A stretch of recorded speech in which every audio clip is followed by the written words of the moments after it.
Saying earlier, I always prefer to speak from the heart.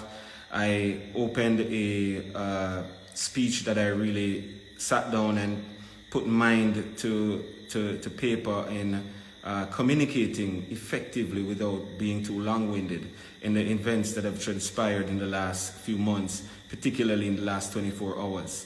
Now, I'm going to go to this speech, right? But I'd still want to talk with you just for a little bit after. But I'd want you to hear exactly it is what I want to say tonight to you, the people, the good people who have joined me tonight. So, here we go. People of Akompong, Maroons of Cockpit Country, brothers, sisters, and friends around the world. I see some enemies. In fact, I think we'd be fooling ourselves if we did not get the message from this weekend's attempt at a constitutional coup and didn't realize that there were some enemies amongst us. Tonight, I wish to categorically denounce the actions of a handful of Maroons, both locally and internationally, who have aligned themselves with foreign elements for reasons leading to greed and power to negotiate and control mining monies that would only filter to the hands if they were to accomplish their deceptive plans. The acts carried out by the names I will begin to call out have all engaged in a massive scheme to assassinate the character of my administration and myself, which has manifestly created a defamation case. They have been aided and abetted by officials belonging externally to other entities, as well as mainstream media proxies and propaganda accounts, which aim to remove me as the democratically elected leader of the Akompong Maroons of Trelawney Town. The names are as follows: Vivian Cornish, Veronica Reed, Alrina Wright, Mavis Williams, Etta Rowe, Oral Chambers, Herbert Wright, Basil Dunn, Roy Blake, William Anderson, Merdy Rowe, former Colonel Merdy Rowe, who was also a candidate in the previous election, and head of the council, which was created outside of the current constitution. Ferron Williams, former colonel, who was also ousted in the last election, is the head of the Security Council, which crafted the document, which was also circulated. Audie Rowe, Hedley Hutchinson, Daniel Barrett, one other notorious member, Paul Williams, Joshua Robertson, Herbert Foster, Aubrey Williams, Ina Lawrence, Frank Lennon, Sidney Rowe, and Linval Barrett, Maisie Gardner, Delroy Stedman, Sheldon Wallace, Joshua Robertson, Fabian Rowe, who I believe is a serving member in the Jamaica military, and O'Neill Anderson, Jason Martin, Peter Simpson, Andrew Rowe, and Garth Chambers. All have engaged in an unconstitutional act. Now, we're still awaiting confirmation from these members because some have already reached out to me directly, and that I will disclose at a later date. There is absolutely no provision in the lawfully ratified Constitution of Akompong that allows Council of Elder, a so-called Grand Council, and a so-called Security Council to engage in secret meetings and secret voting behind closed doors and out to oust a lawfully sitting chief. Furthermore, the so-called meeting that took place yesterday at the primary school did not actually take place. We were at the primary school up to late yesterday evening completing work on renovating the playing field. So I can guarantee and assert personally that this is a false claim and false act that is being spewed across the media in a libelous manner. No impeachment meeting, investigation, or trial was ever called to order or executed by the full Maroon Council as required by the Maroon constitutional law. Under my administration, Akompong Town has had the most town hall meetings of any of the chiefs in previous administration. To date, we've had 18 town hall meetings in 18 months. Yes, I've been in office 18 months. At no point in time have these people who I've just mentioned once attended a town hall meeting or openly aired any grievance. Furthermore, many of the named persons just now do not reside in Akompong.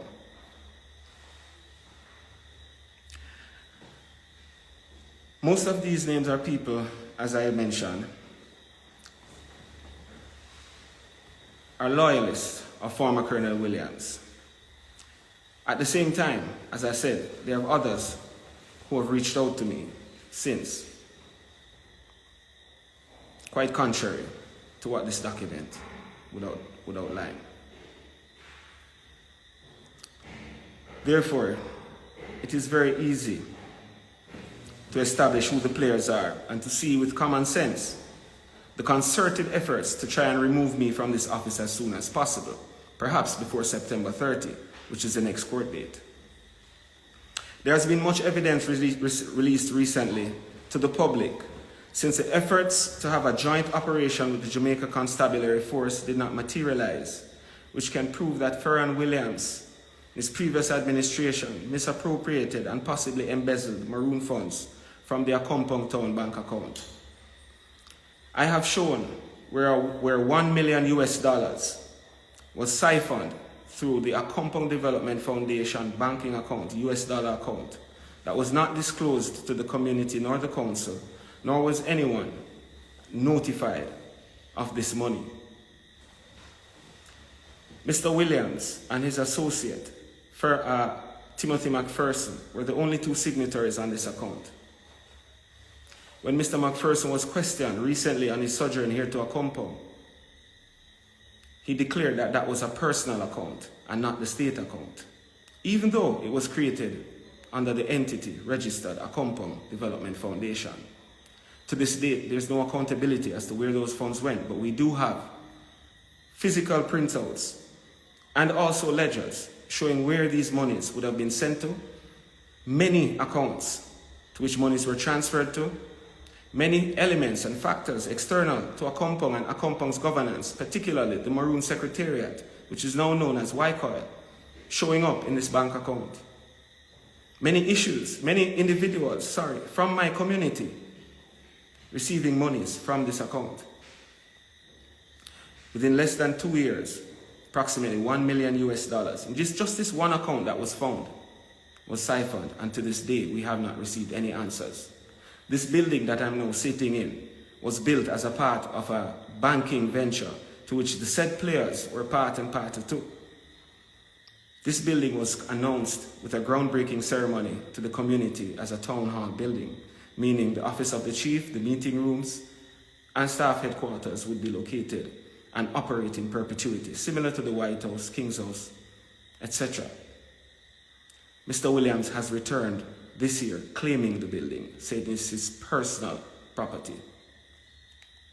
I'm bringing this to the light of the people. This information was shared, made public, and I still have not been contacted by the authorities, having already sat with Mocha for 2.5 hours, expressing and sharing information, and also making a personal report at the Manatee Police Station over a year ago.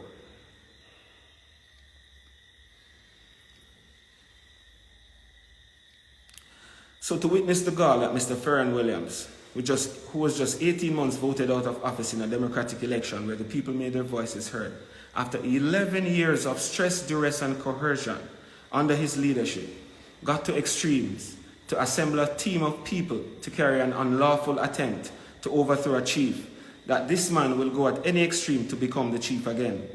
The question each person with a good sound mind and reason must ask: why not honor the law as the people's will, as is the people's will? Even more telling that Mr. Williams was just recently granted an order of distinction only months after I would have made those reports by the government of Jamaica. I must ask the government of Jamaica if this is the type of people you award with such prestigious honor, who goes around trying to overthrow democracy. I will seek a reply to this question formally at another date. The funny thing about this matter is that many people believe that I am against the Jamaican government and that I have a vendetta against Prime Minister Andrew Holness. Nothing could further be from the truth. In fact, I shook Andrew Holness's hand when he came here in 2019 and made all those promises to us as Maroons. He said to me, "We will fix it, we will fix it." And until today, Prime Minister, we are still waiting for it to be fixed. The fact is, the Andrew Holness-led government of Jamaica recognized me as an elected chief of my people at the formal visit to Gordon House last year, where I was invited by the President of the Senate, Honorable Tom Tavares Finson. There I also sat with the Speaker of the House, Minister Dalrymple, honored to have had dialogue with both individuals. There have been issues indeed, but nothing that we as grown people cannot handle. Nothing I have said has not been law, within the law, has not been factual, and I have information and enough support to back it. As history has shown us, the enemy is not always the outsider or a foreigner. It is most time with your own people, who will put you down in the mud and betray your trust and sell their birthright, all because of lack of knowledge. The clear issue that confronts me and my people is that the other maroon chiefs in Jamaica have turned their backs on a compound because of various promises and dealings that occurred prior to my arrival. As a professional forensic auditor, when I first took office, I did a full-scale review of a compound's books. Nothing was handed over to me. I only got keys to a bus, 2 expired contracts, and 1 bank book from former Colonel Williams. No other documents and engagements with external parties, contracts, pending engagements were passed on. It didn't take me long to realize that a major financial scam was being run through a compound in which the same Maroon Secretariat, which I mentioned, Waikal, was a party. I chose silence and chose to give my fellow chiefs a pass. As much as it hurt me, I didn't want to see them go down. I chose instead simply not to join the Secretariat. Since I refused their invitation to join their organization, they turned against me and have sought to tear me down in every point. We had a meeting just before they went and met with the Prime Minister Sunday. And in that meeting, we committed to each other that we'd start afresh in a new page, a new direction, and commit to putting each other to the test in coming up with a dialogue, with a paper that we would put forward in dialogue with the Prime Minister together as a unit. And within 4 days, they broke that trust. Within 4 days, they called me to tell me that they've decided to go to the meeting. I requested an urgent meeting, which happened that night. It is on recording. They sent it to me. We have it all recorded. None of them could give a valid reason as to why there was a change in heart and change in voice and change in the oath that we took to each other. I then asked the question, for what shall we gain, brothers?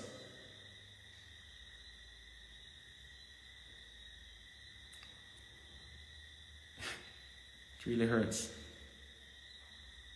For what shall we gain? To dispose of thine brother, to satisfy the egos of others. I asked the question again, and I couldn't get an answer. And that's where I left that conversation.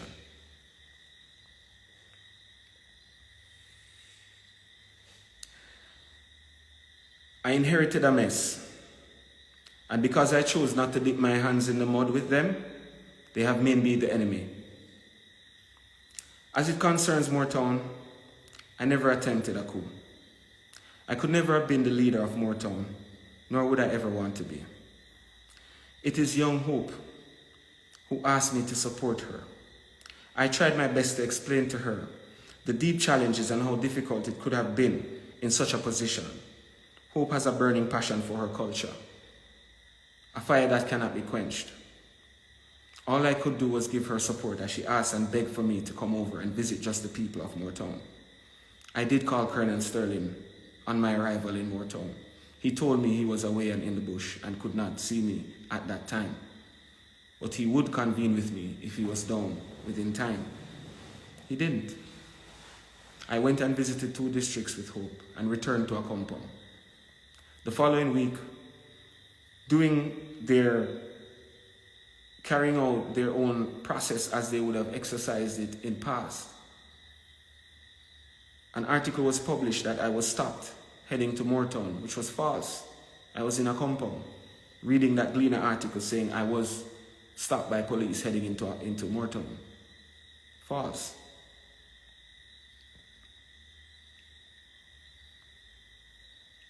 Moortown is in an advanced stage of underdevelopment, similar to us here in a compound.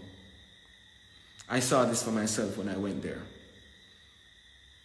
The truth is, Hope wanted change, and she wanted change badly.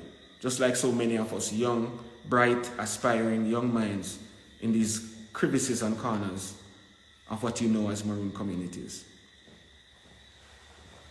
Hope was of age. I was a true Maroon, descendant of Nanny, to challenge any issue in her community that troubles her. There is no electoral office for the Maroons, so there is no other way for her to make her challenge notified than when she did in writing to Colonel Sterling and to the police and to other agents of his council, so the protocols would have been observed. I merely went to visit the people of the districts in Moortown, and I apologize to anyone in Moortown who felt I may have been there otherwise. I take a step back and stand to support you in anything you wish for me to support you in, whether as chief or otherwise. My honor is to the name and the birthright of Maroons. We are one.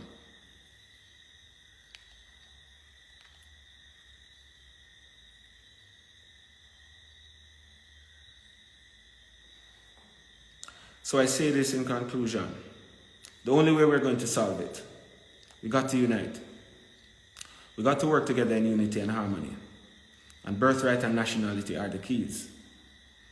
How are we going to overcome the tendency to be at each other's throats and always exist in our neighborhoods? And the reason this tendency exists, the strategy of the wicked at heart has always been to divide and conquer. To keep us divided in order to conquer us. He tells you, I'm for separation and you for integration, and keep us fighting with each other. No, I'm not for separation, and you're not for integration. What you and I are is for freedom. Only some Jamaicans think that Maroon integration will get you freedom, while I may think that Maroon birthright will get me freedom. We both got the same objective. We just got different ways of getting at it.